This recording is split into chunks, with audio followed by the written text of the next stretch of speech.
নমস্কার, আমার নাম রাজশ্রী চ্যাটার্জি। আমি নবম শ্রেণীর ছাত্রী। রবীন্দ্র জয়ন্তী উপলক্ষে এডি নিউজ আয়োজিত এই সুন্দর প্রতিযোগিতায় আমি অংশগ্রহণ করছি। আশা করি আপনাদের ভালো লাগবে।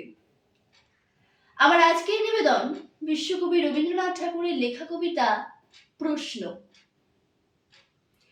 ভগবান, তুমি যুগে যুগে দূত পাঠাইয়েছ বারে বারে দয়াহীন সংসারে।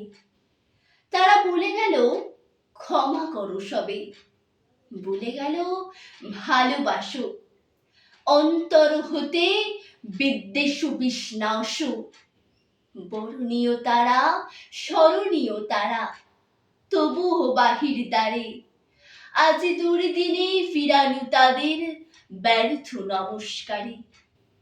আমি যে দেখেছি গোপন হিংসা কপট রাত্রি ছায়ে হেনেছে নিঃসহায়। আমি যে দেখেছি প্রতিকারহীন শক্তের অপরাধে বিচারের বাণী নীরবে নির্বিতে কাঁদে।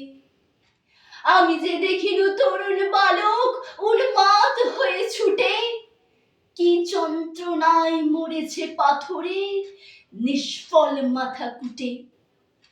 কণ্ঠ আমার রুদ্ধ আজিকে বাঁশি সঙ্গীত হারা অমাবস্যার কারা। লুপ্ত করেছে আমার ভুবন দুঃস্বপনের তলে, তাই তো তোমায় শুধাই অশ্রুজলে। যাহারা তোমার বিষাইছে বায়ু নিভাইছে তব আলো, তুমি কি তাদের ক্ষমা করিয়াছ? তুমি কি বেসেছ ভালো? ধন্যবাদ।